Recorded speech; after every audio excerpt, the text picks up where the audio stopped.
Tulong, hostage kami. The person putting out the sign won't show him or herself, but the call for help is clear. There was also a time when this sign was put out, saying that the people inside the black SUV parked right outside the compound were involved in keeping them hostage. They claimed the people were armed. This compound is allegedly where the Manalo family of Iglesia ni Cristo is staying. Some INC followers went to the compound to call for the release of Angel and Tenny Manalo. They claim the two have not been given food and water for days. Maawa ka, Eduardo! Nakikiusap ako sa'yo! Kahit ako na lang, huwag sila! Angel and Tenny Manalo are the brother and the mother of INC's Executive Minister Eduardo Manalo. The two were recently expelled from the INC for attempting to divide followers. This YouTube video triggered their expulsion. Without giving much details, Angel and Tenny claimed that their lives are in danger. Tenny also said some ministers were nabbed. Saklolohan ninyo ang aking mga anak, si Angel at Lottie at ang kanilang mga kasama. Tulungan niyo rin ang mga ministro na dinukot at hanggang ngayon ay hindi pa nakikita. Mga kapatid po namin sa Iglesia ni Cristo, nananawagan po kami sa inyo dahil nanganganib po ang aming buhay. The INC leadership was quick to deny the allegation.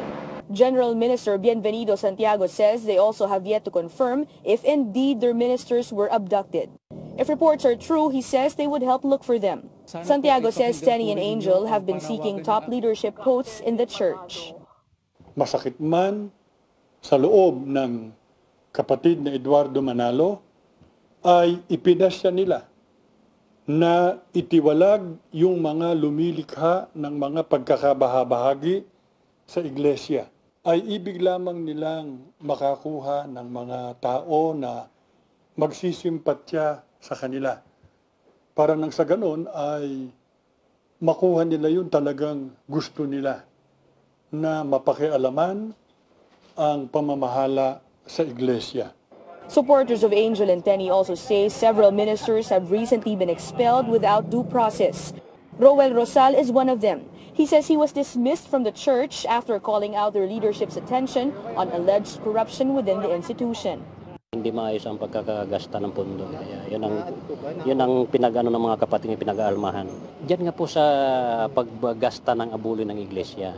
It's still uncertain if Angel and Tenny are here or if they're the ones calling for help. Reporters tried knocking on the compound's gate but no one responded.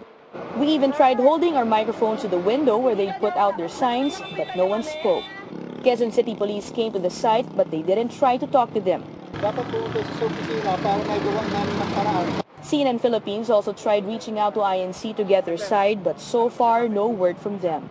The INC though earlier made it clear its members who will follow the footsteps of Angel and Tenny could suffer the same fate of expulsion. Ina Andolong, CNN Philippines.